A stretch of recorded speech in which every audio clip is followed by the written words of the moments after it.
श्री कृष्ण कन्हैया लाल की। आनंद कंदम प्रभुदेवचंद्रम व्रजेशरूपेण पुरापि जातम् प्रविश्य प्राप्तं प्रियप्राणनाथं परेशपूर्णां सततं नमामि। ब्रह्मा प्रिया जागरणाय जाता सर्वस्वपाता भवसिन्धुत्राता विज्ञानदाता निजधर्मधाता दीनैकबन्धो शरणं प्रपद्ये। दीनैकबन्धो शरणं प्रपद्ये। श्री कृष्ण कन्हैया लाल की।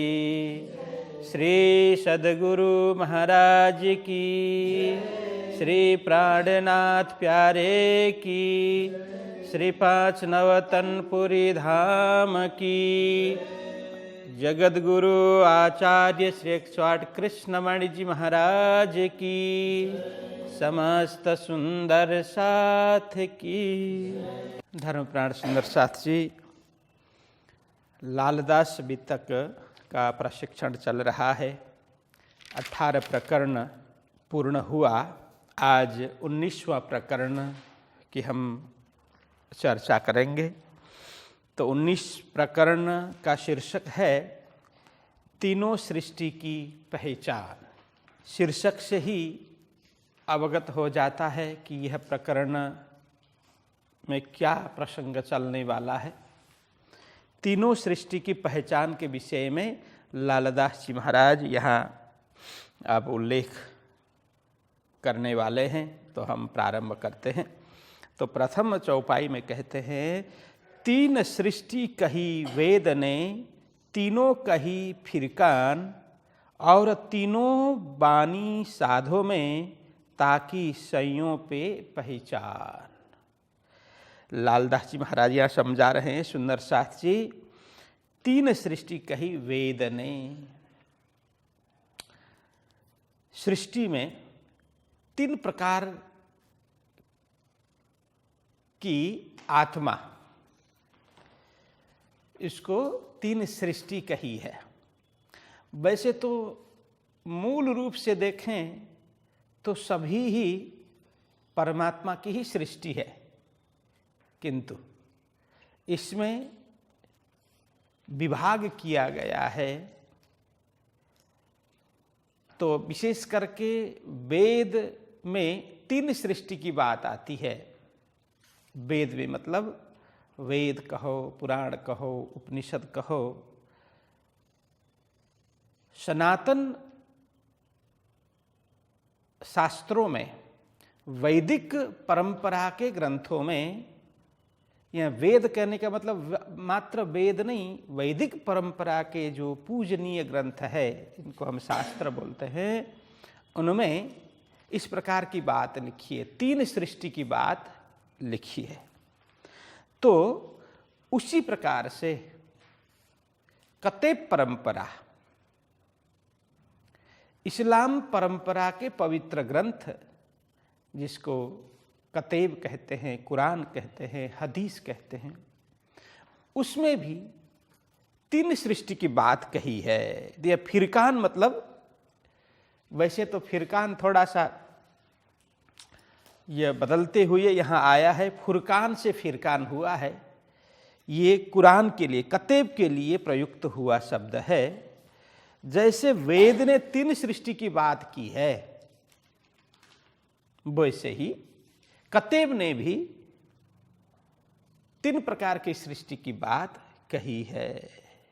तो और तीनों बानी साधो में, तो कहते हैं तीनों बानी साधो में अन्य संत परंपरा की वाणी है, जो प्रचलित वाणी है, जो संत परंपरा की आर्ष वाणी है, उनमें भी 3 प्रकार की सृष्टि, उसके शब्द अलग अलग होंगे, लेकिन इस प्रकार से 3 की बात की गई है। तो ताकि सइयों पे पहचाना, तो उन ताकि मतलब उन समस्त सृष्टि, अब यह बाद में खुलाएंगे क्या क्या सृष्टि है, तो उन समस्त सृष्टि की पहचान कहते ताकि सइयों पे पहचाना। तो ब्रह्म मुनि सुंदर साथ ही उनको पहचान पाएंगे, उनका स्पष्टीकरण कर पाएंगे। ब्रह्म सृष्टि होंगे जो सुंदर साथ होंगे, उन्हें ही ये ज्ञात होगा उन 3 सृष्टि के विषय में। अब क्या क्या है तो 3 सृष्टि, अब यह सुनते हैं। तो कहते हैं एक जीव ईश्वरी ब्रह्म की। देखो यहाँ कहा वेद में 3 सृष्टि की बात जो कही प्रथम चौपाई में, तो दूसरी चौपाई में यह स्पष्टीकरण किया कि तो वेद में क्या क्या 3 सृष्टि है। वेद की 3 सृष्टि क्या है कि एक तो जीव सृष्टि, दूसरी ईश्वरी सृष्टि, और तीसरी है ब्रह्म सृष्टि। ऐसा करके शास्त्रों में बताया। तो एक कैटेगरी की बात है, तो एक जीव, दूसरी ईश्वरी और तीसरी है ब्रह्म। तो उसको शॉर्ट फॉर्म में ये कहा, तो जीव सृष्टि, ईश्वरी सृष्टि, ये ब्रह्म सृष्टि, ये पूरा इस तरह से होगा। तो इसी तरह से तीनों के जुदे जुदे मुकाम। तो यहाँ कहा कि जीव सृष्टि का मुकाम मतलब स्थान, उनका घर अलग है, ईश्वरी सृष्टि का अलग है, और ब्रह्म सृष्टि का अलग है। तो यह कहा क्या कहा, तो जीव सृष्टि का कहाँ पर है। तो प्राणनाथ जी महाराज वाणी में कहते हैं कि जीव सृष्टि वैकुंठ लो। तो जीव सृष्टि है कहाँ तक, उसका मुकाम कहाँ है, वैकुंठ है। जीव सृष्टि वैकुंठ लो, सृष्टि ईश्वरी अक्षर। कहते हैं ईश्वरी सृष्टि का मुकाम, उनका घर, उनका स्थान कहाँ है, अक्षर धाम है।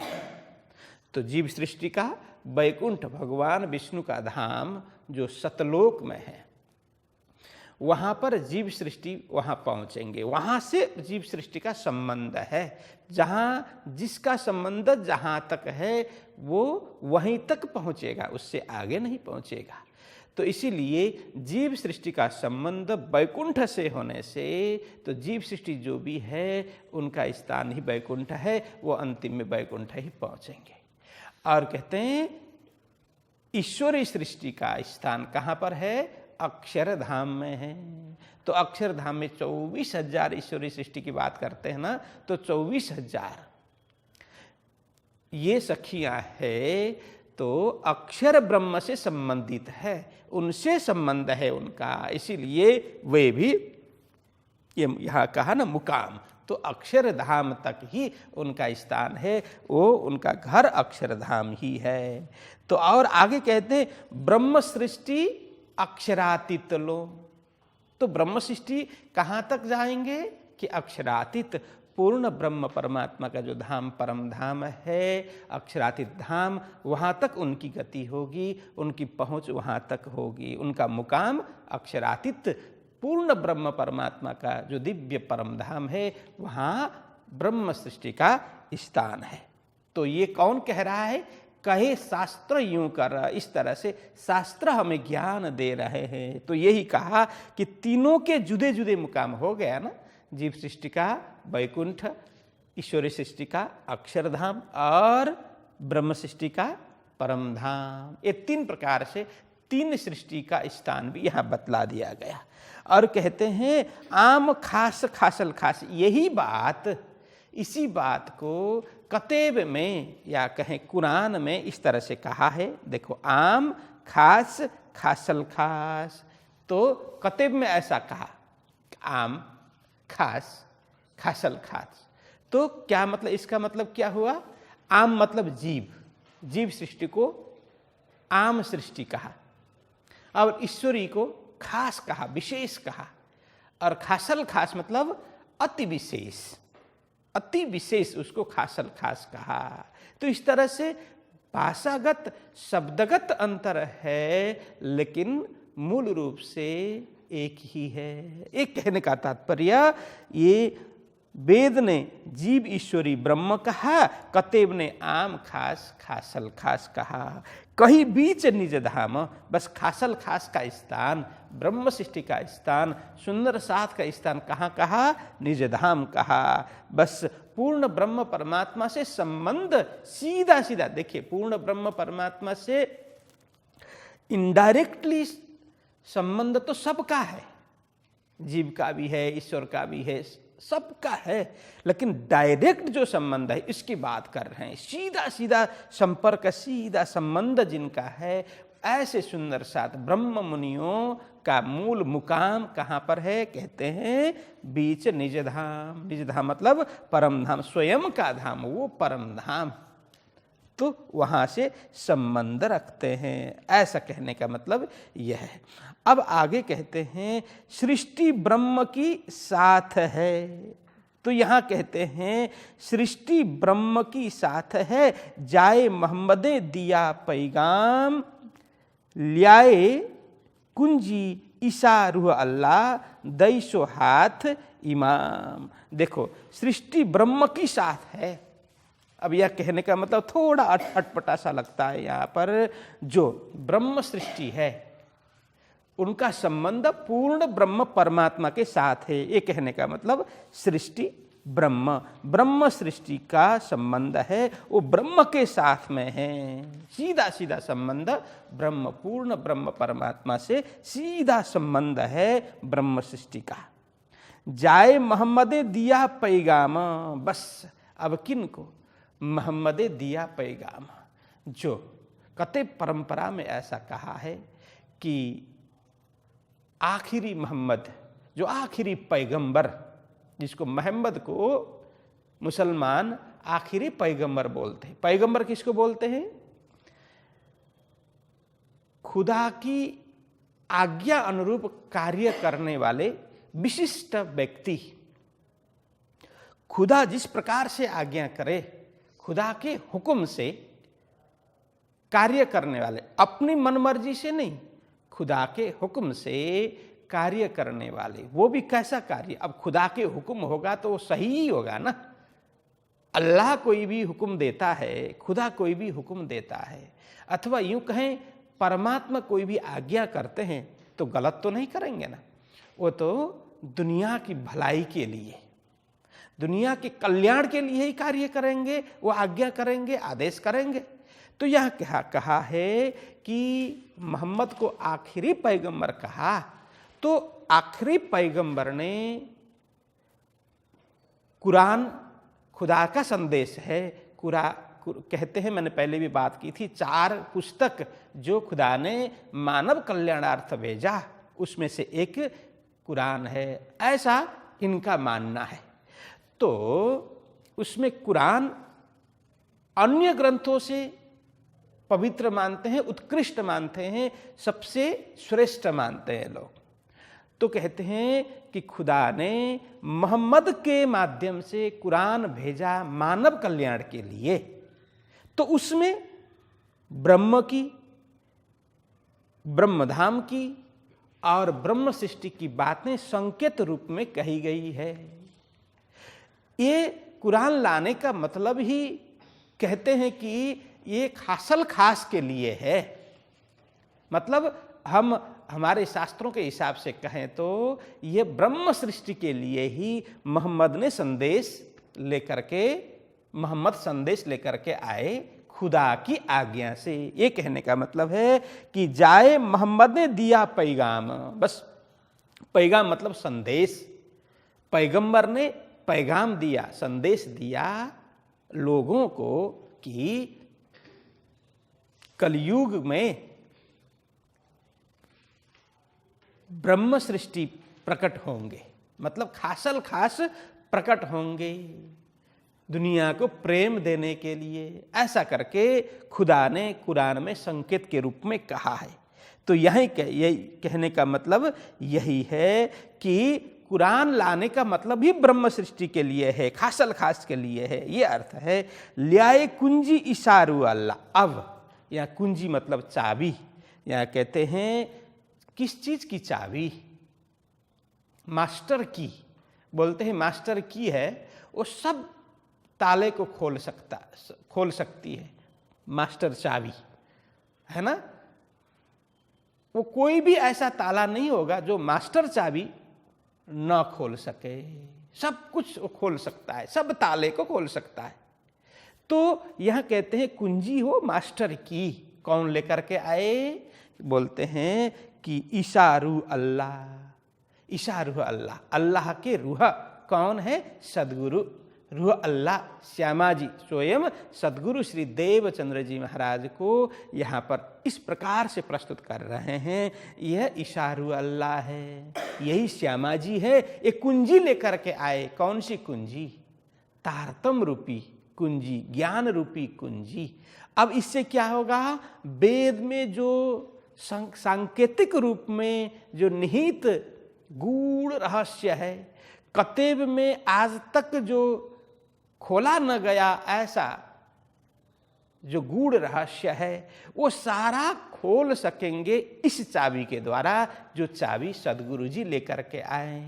सारे दरवाजे खोल देंगे। मतलब अब कोई भी शास्त्र अब रहस्य में नहीं रहेंगे, सारा रहस्य का उद्घाटन होगा। ये कहने का मतलब ल्याए कुंजी इशारू अल्लाह, सदगुरु श्री देवचंद्र जी महाराज ऐसा ज्ञान लेकर के आए, उसी को चाबी कहा। ऐसा प्रकाश लेकर के आए, अब सारे संसार में जो विद्यमान अंधकार है वो दूर हो जाएगा। ऐसा प्रकाश सदगुरु जी लेकर के आए, ऐसी चाबी लेकर के आए।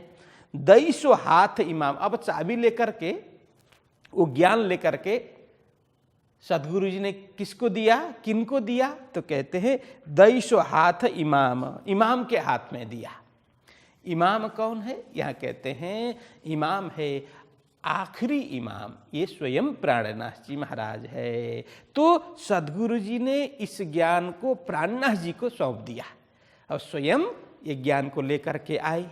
तारतम रूपी प्रकाश को लेकर के आए, तारतम ज्ञान को लेकर के आए, ब्रह्म ज्ञान अवतरित किया और इस ज्ञान को प्राणनाथ जी महाराज के हाथ में सौंप दिया। कहने का मतलब 250 हाथ इमाम, आखिरी इमाम के स्वरूप श्री प्राणनाथ जी, उनके हाथ में सदगुरु जी ने ब्रह्म ज्ञान एवं तारतम रूपी ज्ञान सब कुछ प्रदान कर दिया, उनको सौंप दिया। और आगे कहते हैं करे विजयाभिनंद जाहिर बुद्ध जागृत अवतार, कलंक मेट निष्कलंक करे अखंड किया संसार। तो यहाँ कहते हैं कि करे विजयाभिनंद जाहिर बुद्ध जागृत अवतार। देखो अब इसको इस तरह से मानना चाहिए कि जागृत बुद्धि के अवतार स्वरूप, जागृत बुद्धि के अवतार स्वरूप कौन है? विजयाभिनंद। कौन? श्री प्राणनाथ जी महाराज। उन्होंने क्या किया? कहते हैं कलंक मेट निष्कलंक करे। बस आज सुधी कलंक मतलब शंकास्पद ज्ञान था, अलग अलग नामों से लोग पुकारते हैं। पूर्ण स्पष्ट रूप से ब्रह्म यही है, ब्रह्म धाम यह है और ब्रह्म को प्राप्त करने का साधन यह है करके बताने वाला आज तक कोई नहीं था।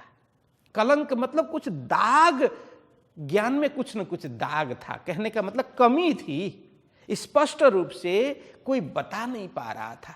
तो उसको प्राणनाथ जी ने सदगुरु जी महाराज की कृपा से, सदगुरु जी के ज्ञान जो ब्रह्म ज्ञान है उसको प्रकट करके प्राणनाथ जी ने क्या बता दिया कि अब कोई भी अज्ञान में न रहें। पूर्ण ब्रह्म परमात्मा का स्वरूप बता दिया, उनका धाम बता दिया एवं पूर्ण ब्रह्म परमात्मा को किस तरह से पाया जाता है वो साधन भी प्राणनाथ जी महाराज ने बता दिया। इसलिए कलंक मेट निष्कलंक करे। अब क्या था? उन्होंने कहा, जुदे जुदे नामे गावही, जुदे जुदे भेख अनेक, जिन कोई झगड़ो आप में धनी। सबों का एक बोल दिया कि भगवान के नाम पर, परम सत्ता के नाम पर सब लड़ रहे हैं, झगड़ रहे हैं। कोई भेष को देख करके झगड़ रहे हैं, कोई भूषा को देख करके, कोई भाषा में विवाद कर रहे हैं, कोई देश के नाम पे विवाद कर रहे हैं। प्राणनाथ जी महाराज कहते हैं कि पूर्ण ब्रह्म परमात्मा न किसी भेष में, न किसी भाषा में, न किसी भूषा में, न किसी देश की सीमा में बंधने वाले हैं।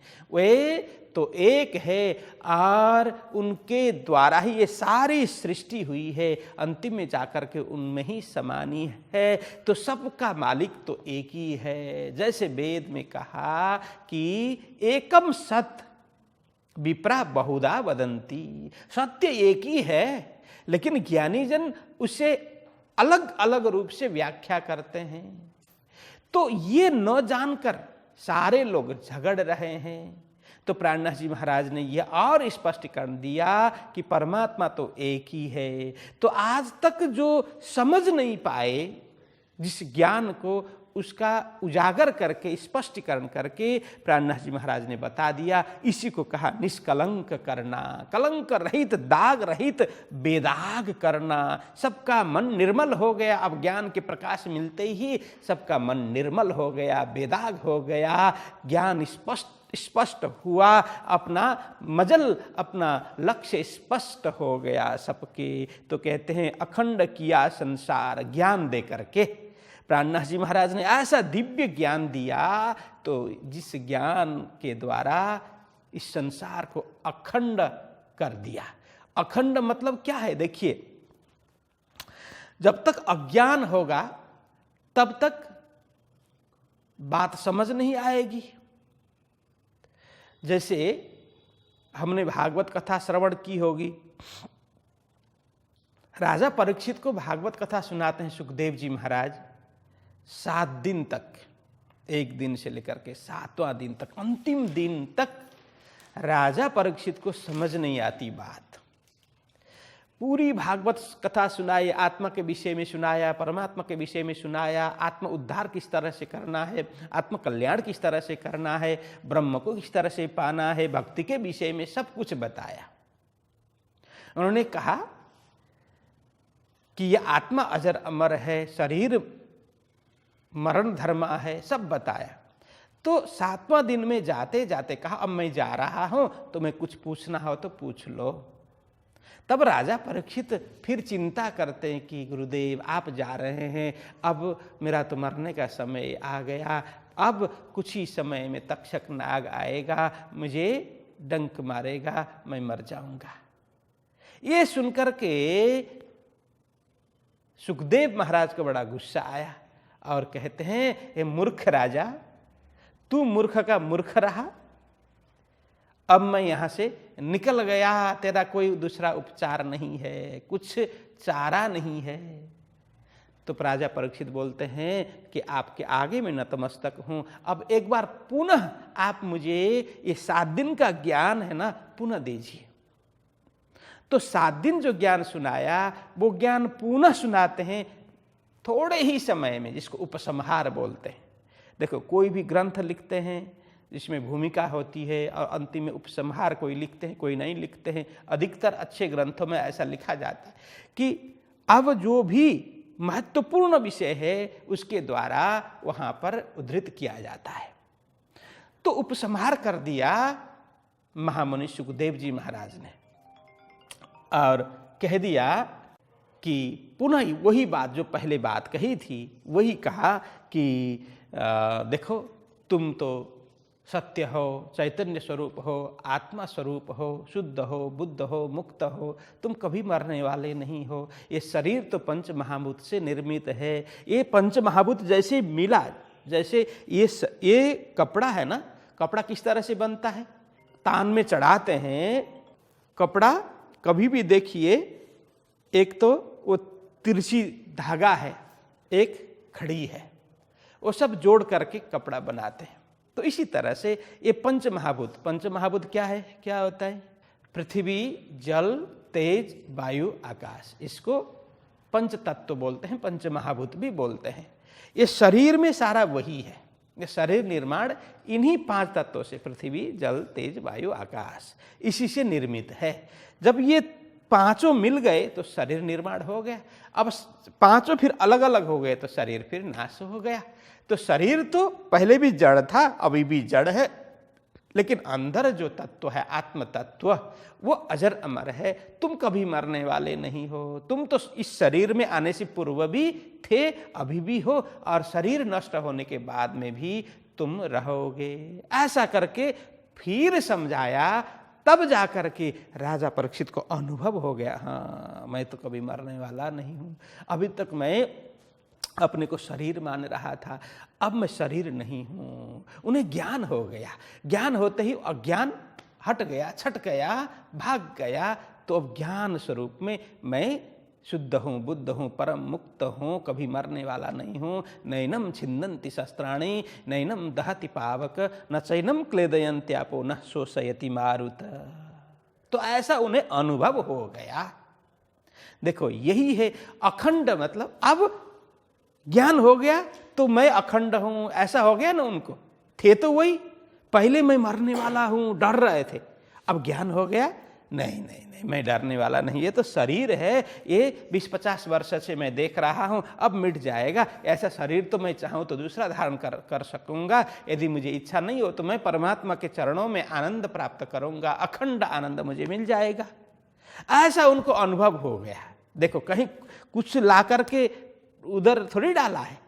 ज्ञान हो गया, प्रकाश हो गया सामने। देखो अंधेरे में हम कभी आते हैं तो अंधेरा होता है, तो रस्सी कहीं पड़ी होगी तो हमें क्या लगता है? सांप लगेगा ना।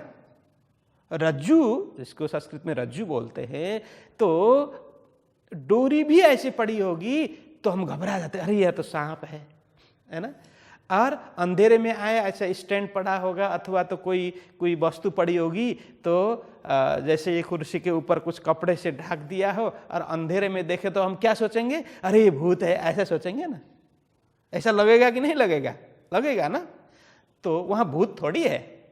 जैसे आप लाइट जलाएंगे तो आपको लगेगा अरे मैं तो सांप करके डर रहा था, सांप है नहीं, ये तो डोरी है। भूत करके डर रहा था, ये तो कुर्सी में कोई कपड़े से कुर्सी ढकी हुई है।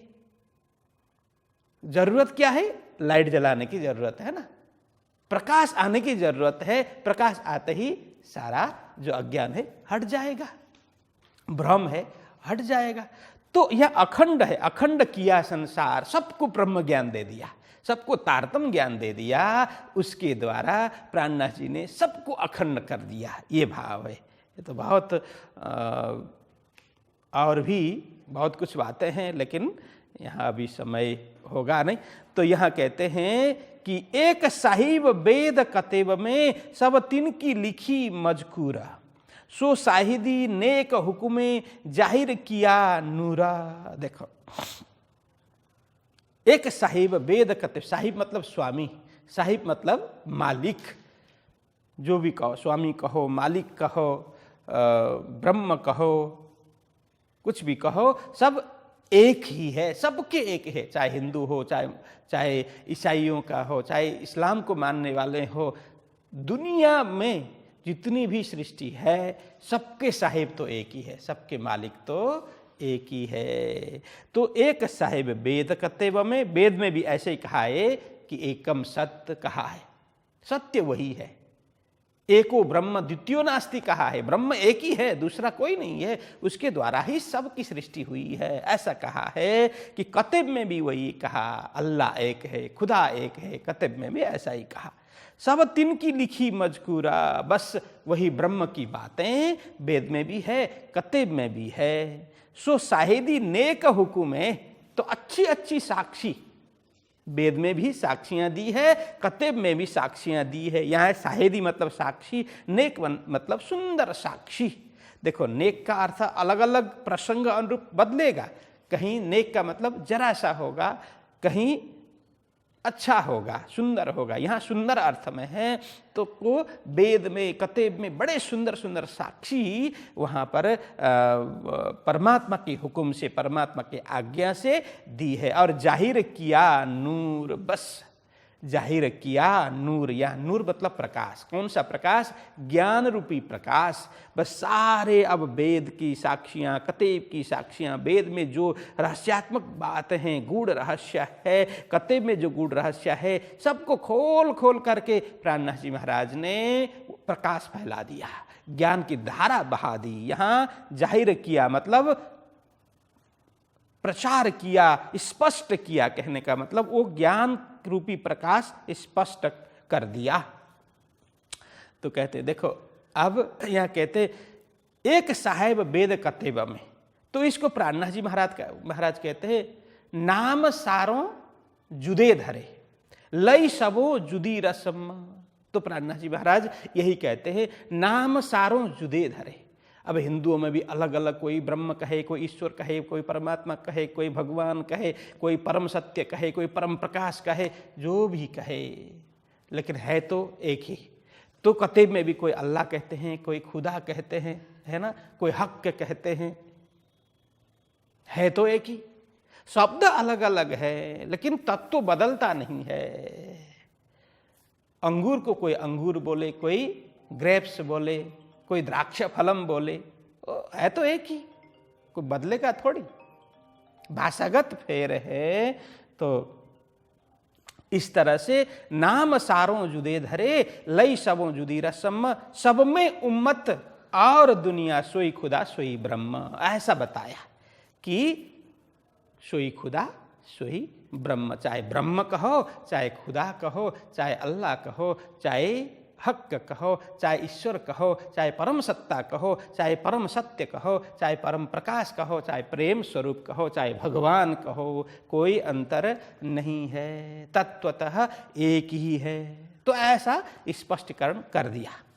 तो इसी तरह से देखो वेद कतेब में अलग अलग बातें लिखी है। जैसे शास्त्रों में कहा, 7 लोक तले जिमी के, मृत्यु लोक है तिन पर, इंद्र रुद्र ब्रह्मा बीच में, ऊपर विष्णु वैकुंठ घर, ऐसा कहा ना। तो इसको कतेब में कहा कि लोक 14 कहे वेद ने। तो वेद ने क्या कहा? 14 लोक कहा। तो वही कहा, सोई कतेब 14 तबक। बस कतेब में 14 तबक कहा, 14 लोक वेद में कहा, 14 तबक कतेब में कहा। तो इसी तरह से वेद कहे ब्रह्म एक है, कतेब कहे एक हक। वेद ने एक ब्रह्म है कहा, कतेब ने एक हक कहा। तो फिर लड़ने की क्या बात है, या लड़ाई झगड़े की क्या बात है कि अब मुसलमान लोग हिंदुओं को काफिर बोलते हैं। तो वही समझाना चाह रहे हैं, देखो तुम्हारा अज्ञान है, वस्तुतः जो वेद में कहा है वही तो तुम्हारे कतेब में कहा है। तो फिर इस प्रकार से हिंदुओं के प्रति ज्यादती करने की क्या बात है, वो समझाना चाह रहे हैं ज्ञान के साथ में। देखो जब ज्ञान होगा तभी शांति होगी, कभी युद्ध से शांति होने वाली नहीं है। बस ज्ञान सबके हृदय में आएगा तब लगेगा कि हाँ तत्व तो एक ही है, इसमें झगड़ने की कोई बात नहीं है। तो इस तरह से ज्ञान का प्रकाश दे दिया। हक्के भेजा मोमिनों पर पैगंबर जो आखिरी, जो लिखी हकीकत कुरान में सो ब्रह्म सृष्टि दिल धरी। तो कहते हैं हक्के भेजा मोमिनों पर, हक्के मतलब परमात्मा ने, ब्रह्म ने भेजा मोमिनों पर। क्या भेजा? वो ज्ञान भेजा। और पैगंबर जो आखिरी पैगंबर, जो पैगाम देने वाले पैगंबर, पैगाम से पैगंबर बना है। पैगाम मतलब संदेश, संदेश कौन देने आए? पैगंबर तो अनेक हो गए, लेकिन आखिरी पैगंबर, अंतिम पैगंबर। जैसे हमारे हिंदू धर्म में क्या कहते हैं, अवतार बोलते हैं ना, 24 अवतार ऐसा बोलते हैं ना। तो उनमें पैगंबर बोलते हैं, और जैनों में तीर्थंकर बोलते हैं। तो यह बोलते हैं कि पैगंबर जो आखिरी पैगंबर मोहम्मद, परमात्मा ने, हक ने भेजा मोहम्मद को पैगाम देने के लिए, संदेश देने के लिए। तो यहाँ कहने का मतलब हक ने भेजा मोमिनों पर। हक के मतलब ब्रह्म, श्री राजी, परम सत्य परमात्मा, उन्होंने भेजा किनको? आखिरी पैगंबर। यहाँ आखिरी पैगंबर मतलब श्री प्राणनाथ जी। श्री प्राणनाथ जी, श्री प्राणनाथ जी महाराज आखिरी पैगंबर के रूप में हैं, इसलिए उन्होंने ब्रह्म सृष्टि के लिए संदेश लाया। वे ब्रह्म सृष्टि के लिए संदेश लाए किनकी आज्ञा से? यह कहते हक के भेजा मोमिनों पर, बस ब्रह्म मुनियों के लिए। मोमिनों पर मतलब ब्रह्म मुनियों के लिए ज्ञान रूपी संदेश लेकर के, ब्रह्म ज्ञान लेकर के महामती श्री प्राणनाथ जी महाराज आए। जो लिखी हकीकत कुरान में, बस जो लिखी, क्या लिखा? ब्रह्म के विषय में, ब्रह्म धाम के विषय में, और ब्रह्म ज्ञान के विषय में, और ब्रह्म आत्मा के विषय में जो भी संकेत के रूप में कुरान में लिखा हुआ है, सो ब्रह्म सृष्टि दिलधारी। बस कुरान में कहो, पुराण में कहो, शास्त्र में, वेद में, कतब में जो भी ब्रह्म के विषय में, ब्रह्म धाम के विषय में, ब्रह्म ज्ञान के विषय में, ब्रह्म आत्मा के विषय में जो जो भी लिखा है, वो सारे ब्रह्म सृष्टि ही समझ पाएगी और किसी को समझ में आने वाली नहीं है। वही हृदय में धारण कर सकती है। सो ब्रह्म सृष्टि दिलधारी। उनो आगू लिया दिल में, आवे रूहे बीच इंसान, ए खेल किया इनो वास्ते, जाने इनको आवे ईमान। तो कहते हैं उनो आगू लिया दिल में। तो उनो मतलब मोहम्मद ने, उनो मतलब मोहम्मद ने, आगू मतलब पहले, लिया दिल में पूर्व ही, जब ब्रह्म सृष्टि का अवतरण नहीं हुआ था तब ही मोहम्मद ने ये हृदय में धारण कर लिया था कि बाद में ब्रह्म सृष्टि, ब्रह्म मुनि अवतरित होंगे। आवे रूहे बीच इंसान, इंसान के स्वरूप में, इंसान मतलब मनुष्य के शरीर में ब्रह्म सृष्टि की रूह, ब्रह्म सृष्टि की जो सूरता है खेल देखने के लिए इंसान के शरीर में प्रवेश करेगी। ऐसा पहले ही ब्रह्म सृष्टि आने से पूर्व ही मोहम्मद ने दिल में धारण कर लिया था। ये खेल किया इनो वास्ते, बस ये खेल है ब्रह्म सृष्टि के लिए, ब्रह्म मुनि के लिए ही खेल की रचना हुई। जाने इनको आवे ईमान, बस ये सब पढ़ करके, सुन करके, कुरान पुराण सब सुन करके, इसके रहस्य को जान करके अब उन्हें ईमान आएगा, विश्वास आएगा। तो जाने इनको आवे ईमान, बस मोहम्मद स्वरूप, आखिरी मोहम्मद स्वरूप, आखिरी पैगंबर स्वरूप प्राणनाथ जी महाराज के दिव्य ज्ञान को सुनकर के, सदगुरु जी के द्वारा प्राप्त ज्ञान प्राणनाथ जी महाराज फैला रहे हैं, उस ज्ञान को सुनकर के ब्रह्म सृष्टि के हृदय में विश्वास जगेगा, विश्वास आएगा। मतलब सारा संसार इससे प्रकाशित होगा। ये कहने का मतलब जाने इनको आवे ईमान, मतलब उनको विश्वास आ जाएगा। और क्या कहते हैं? मोहम्मद हक के नूर से, भाई दुनिया मोहम्मद के नूर, चाहे कायम तिन को करे ईमान बक्का मजकूर। तो यहाँ कहते हैं कि अब कौन किस तरह से प्रकट हुआ? यहाँ कहते हैं मोहम्मद हक के नूर से। अब सीधा सीधा अर्थ पहले हम समझते हैं। हक मतलब परमात्मा, नूर मतलब प्रकाश। हक के, परमात्मा के प्रकाश से मोहम्मद प्रकट हो गए। भाई दुनिया मोहम्मद के नूर, अब दुनिया मोहम्मद के प्रकाश से प्रकट हो गई दुनिया। और अब इसको हम थोड़ा गहराई से हम समझना चाहेंगे कि मोहम्मद हक के नूर से। अब देखो यहाँ मोहम्मद मतलब आखिरी मोहम्मद। यह पहले भी कहा कि वो बरारब वाले मोहम्मद की बात यहाँ नहीं कर रहे हैं। अब आखिरी मोहम्मद, मोहम्मद पहले भी मैंने बताया था कि जो प्रशंसा के योग्य, प्रशंसनीय व्यक्ति, जो मतलब बड़ा सुंदर कार्य करता है, समाज कल्याण के लिए बहुत विशिष्ट कार्य करने वाले, जिसको खुदा भी प्रशंसा करें, उसको मोहम्मद कहते हैं। तो ऐसा कार्य किन्होंने किया? कि श्री प्राणनाथ जी ने किया। इसीलिए यहाँ कहते हैं आखिरी मोहम्मद, ये मोहम्मद के स्वरूप श्री प्राणनाथ जी। बस वो किनसे हुए? कहते हैं कि मोहम्मद हक के नूर से, पूर्ण ब्रह्म परमात्मा के प्रकाश से बस आखिरी मोहम्मद स्वरूप श्री प्राणनाथ जी हुए। और कहते हैं भाई दुनिया मोहम्मद के नूर, बस अब प्राणनाथ जी के ज्ञान रूपी प्रकाश के द्वारा ये दुनिया प्रकट हो गई। ये कहने का मतलब, और तीसरा अर्थ ये भी है कि मोहम्मद हक के नूर से, अब मोहम्मद यहाँ कहते हैं देखो प्रशंसा के पात्र, खुदा भी जिनको प्रशंसा करे वो कौन है? अक्षर ब्रह्म, अक्षरातीत ब्रह्म, अक्षर ब्रह्म की प्रशंसा करते हैं। क्यों?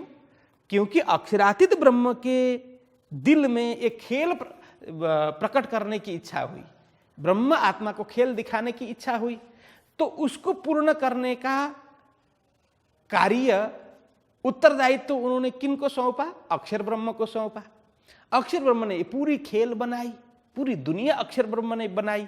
इसलिए इतना महान कार्य करने वाले अक्षर ब्रह्म को अक्षरातीत ब्रह्म भी प्रशंसा करते हैं। तो इसका अर्थ है मोहम्मद हक के नूर से, हक मतलब अक्षरातीत पूर्ण ब्रह्म परमात्मा के प्रकाश से मोहम्मद मतलब अक्षर ब्रह्म प्रकट हो गए। और भाई दुनिया मोहम्मद के नूर, बस वो अक्षर ब्रह्म से ये सारा संसार बन गया, सारी दुनिया बन गई। देखो इस प्रकार से ये विद्वान लोग अलग अलग अर्थ करते हैं। तो चाहे कायम तिनको करे। अब हम यहाँ श्री प्राणनाथ जी महाराज के विषय में समझते हैं। देखो अब उनका ज्ञान, प्राणनाथ जी महाराज चाहें तो उनके ज्ञान से, ब्रह्म ज्ञान से, तारतम ज्ञान से सबको अखंड कर देंगे। कायम मतलब अखंड, तीन को मतलब दुनिया को अखंड कर देंगे। ईमान बक्का मजकूर, ईमान मतलब विश्वास, बक्का मतलब परमधाम, मजकूर मतलब ब्रह्म एवं ब्रह्मधाम की बात सबको सुना करके अब सबको विश्वास दिलाएंगे। और जब ये ज्ञान होगा सब अखंड हो जाएंगे, सबको अखंड मुक्ति मिल जाएगी। ये कहने का मतलब है पैगंबर का माजीजा देवे सबो ईमान, एक दीन दुनी कर किए जाहिर सातो निशान। या कहते हैं पैगंबर, देखो पैगंबर मैंने पहले कहा कौन है? पैगाम देने वाला पैगंबर। कौन सा कैसा पैगाम? ब्राह्मी संदेश, इसको वेद में कहा, उपनिषद में कहा ब्राह्मी संदेश, ब्रह्म का संदेश, ब्रह्म की सूचना देने वाला, ऐसा महान कार्य करने वाले उसी को पैगंबर कहते हैं। तो पैगंबर का माजीजा, ऐसे ब्राह्मी संदेश देने वाले, हाँ तो मतलब नया, और इसका ये भी अर्थ करते हैं पैगंबर मतलब नया मार्ग दिखाने वाले, विशिष्ट मार्ग दिखाने वाले, इसको भी पैगंबर बोलते हैं। पैगंबर का माजीजा, ऐसे पैगंबर कौन है? श्री प्राणनाथ जी। तो सदगुरु जी ने जो ब्रह्म ज्ञान की धारा प्रकट की, निजानंद धर्म, श्री कृष्ण प्रणामी धर्म प्रकट किया सदगुरु जी ने, उसको फैला करके दुनिया को मुक्ति देने का कार्य किया प्राणनाथ जी ने। तो यहाँ कहते हैं वो पैगंबर, प्राणनाथ जी स्वयं पैगंबर, पैगंबर का माजीजा, माजीजा मतलब चमत्कार होता है, ठीक है। पैगंबर का माजीजा देवे सबो ईमान, बस अब वे दुनिया की दृष्टि में चमत्कार हो जाएगा। बाकी उनके लिए तो कोई बात ही नहीं है, उनके लिए तो साधारण सा ये काम है कि दुनिया लेकिन उसको माजिजा मानती है, ये चमत्कार मानती है। देवे सबो ईमान, सबको एक परमात्मा, एक ब्रह्म, एक ब्रह्म धाम के विषय में सबको ज्ञान देंगे, सबको ईमान दिलवा देंगे। ईमान मतलब विश्वास दिलाएंगे। एक दीन दुनी कर रहा, बस एक दिन दुनी कर रहा, बस दुनिया में एक दिन करेंगे, मतलब एक धर्म, वो परम का मार्ग, श्रेष्ठ मार्ग, एक ही सत्य मार्ग प्रकट कर देंगे। एक दिन दुनी कर रहा, यहाँ दिन मतलब परम धर्म, एक सत्य धर्म, सत्य मार्ग दुनिया भर में, दुनिया को एक ही ज्ञान देंगे, एक ही मार्ग दिखाएंगे, एक ही परमात्मा दिखाएंगे, एक परमात्मा की शक्ति दिखाएंगे। ये अर्थ है किए जाहिर सातों निशान। जो कतेब में कहा कि क़यामत की घड़ी में 7 निशान प्रकट होंगे, तो प्राणनाथ जी महाराज ने वहाँ स्पष्ट कर दिया क़यामत की घड़ी आ गई है, 7 निशान प्रकट हो गए हैं, अब विलम्ब करने का कोई अर्थ नहीं है। तो 7 निशान हम बाद में चर्चा करेंगे। तो कहते हैं रूह अल्लाह की आवसी, खोलने बका द्वार, अंत सदी दसमीय के, सब होए 12 कार गुजारिया। कहते हैं रूह अल्लाह की आवसी। देखो इसमें इस तरह से करना चाहिए कि अल्लाह की रूह अल्लाह कौन है? श्यामा जी। स्वयं सदगुरु श्री देवचंद्र जी महाराज को श्यामा कहा, उसको कतेब में रूह अल्लाह बताया। जो खुदा के साथ में अभिन्न संबंध रखने वाले, अंतरंग संबंध रखने वाले कौन है? रूह अल्लाह। देखो आत्मा को रूह कहा, 12,000 ब्रह्म मुनि उसको रूह है, रूहें, ठीक है। लेकिन श्यामा है रूह अल्लाह है। अल्लाह के रूह, अल्लाह के भी आत्म समान है, अति प्रिय है, इसलिए उसको रूह अल्लाह कहा। ये हम सदगुरु श्री देवचंद्र जी महाराज को श्यामा व आह्लादिनी बोलते हैं ना, अर्धांगिनी है, इसलिए वही श्यामा सदगुरु श्री देवचंद्र जी महाराज है। रूह अल्लाह वो आएंगे इस संसार में, खोलने बक्का द्वार, बस बक्का द्वार, वो अखंड धाम का दरवाजा खोलने के लिए, उसको उद्घाटन करने के लिए स्वयं सदगुरु जी आएंगे। अंत सदी दसवीं के, 10वीं सदी मतलब 10वीं के अंतिम। पहले आया था क्या आया था? साल 9 से 90 मास 9 हुए रसूल को जब, रूह अल्लाह मिसल गाजियो मोमिन उतरे तब, आया था ना। तो दूसरे प्रकरण में यही है। देखो अंत सदी 10वीं के, जो मोहम्मद साहेब के, मोहम्मद के 10वीं सदी होने पर, 10वीं के अंतिम होने पर 900 तो बीत गए, 90 मास भी बीत गए, फिर ऊपर 9 महीने भी हो गए, तब सदगुरु जी का प्राकट्य हुआ। तो ये तिथि मिति बता रहे हैं। तो अंत सदी 10वीं के, मोहम्मद के 10वीं सदी के अंतिम में सदगुरु जी प्रकट होंगे। वहाँ से यह ब्रह्म ज्ञान फैलना शुरू हो जाएगा, जागने का कार्य शुरू हो जाएगा, और सब होए 12 कार गुजार। ये कब तक चलेगा? 120 वर्ष की जो बात पहले आई है, 120 वर्ष। कब?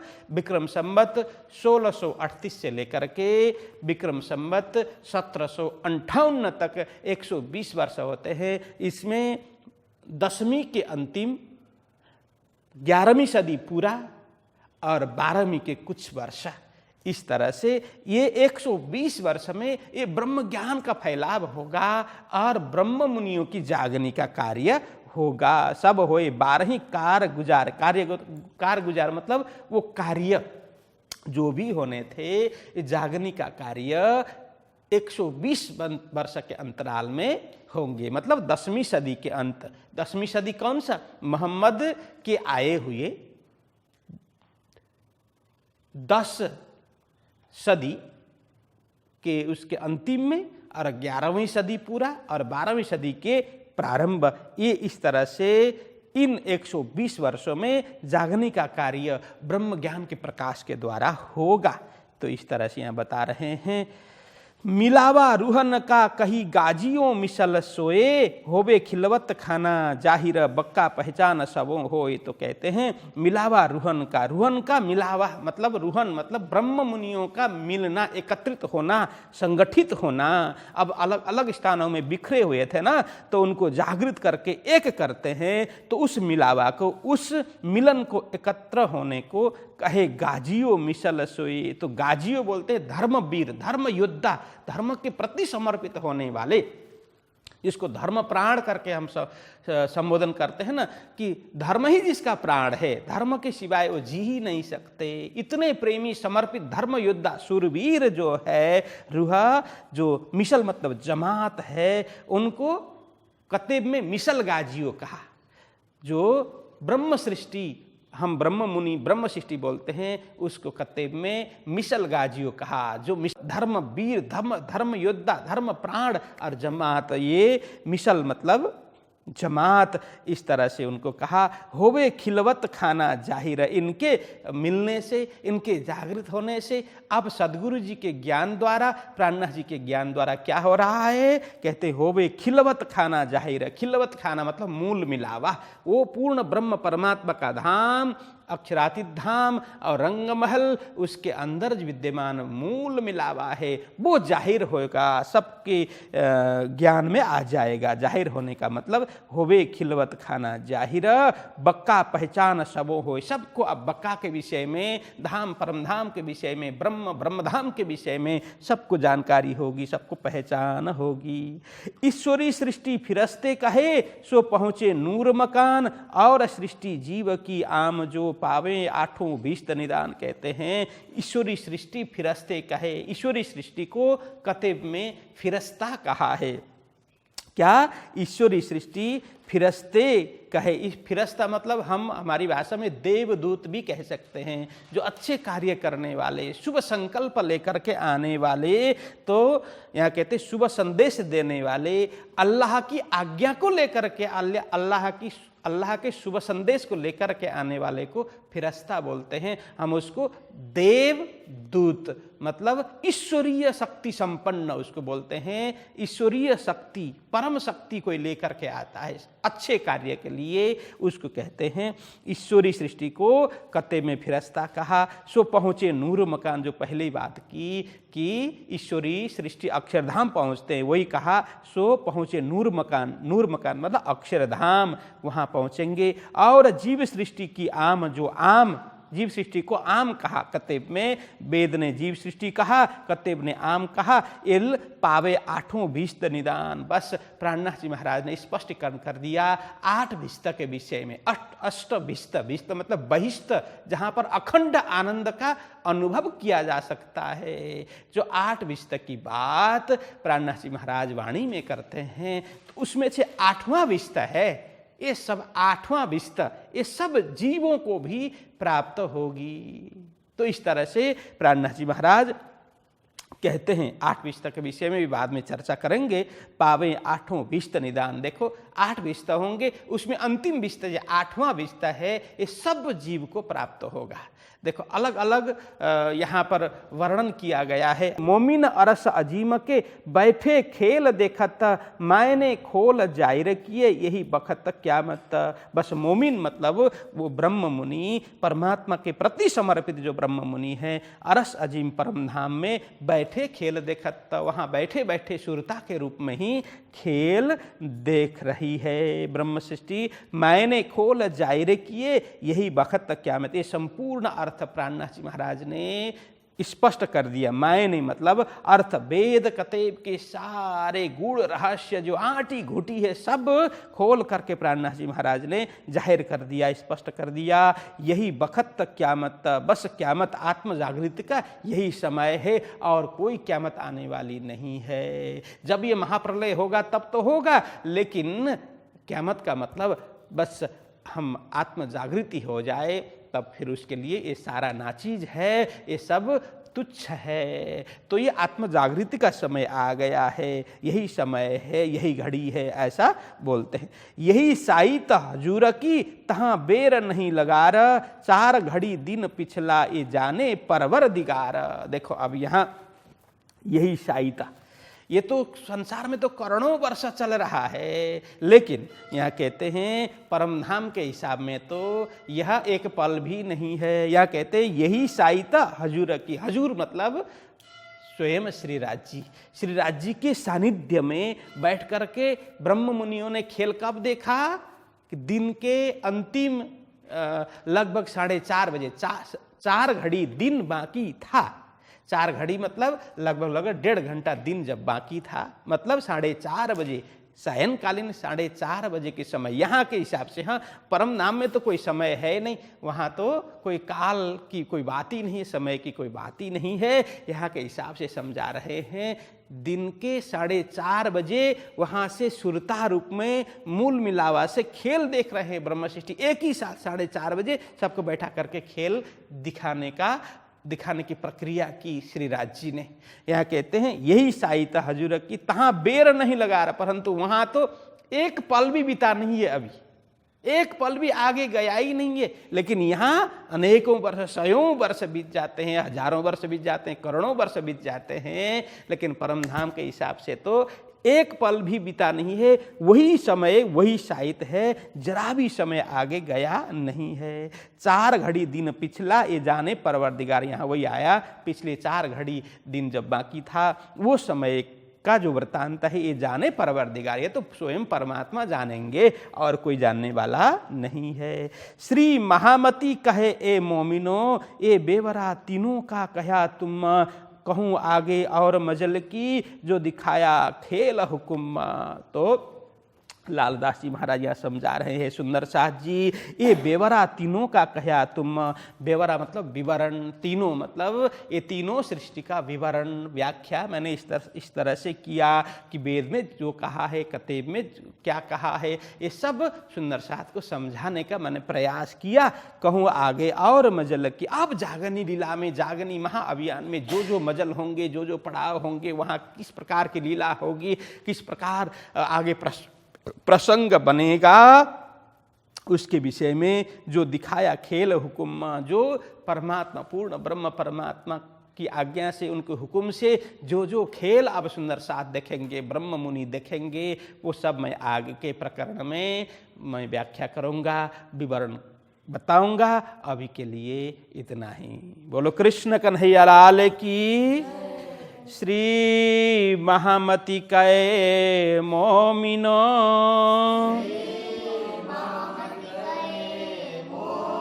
ये बेवरा तीनों का कहा तुम,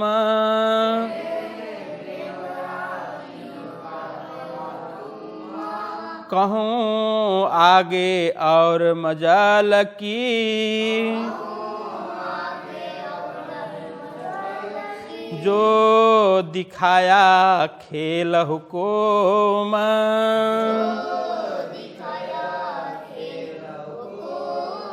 जो दिखाया खेल हुकुम।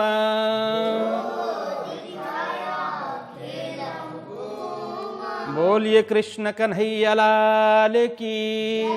श्री सद्गुरु महाराज की, श्री प्राणनाथ प्यारे की प्रणाम।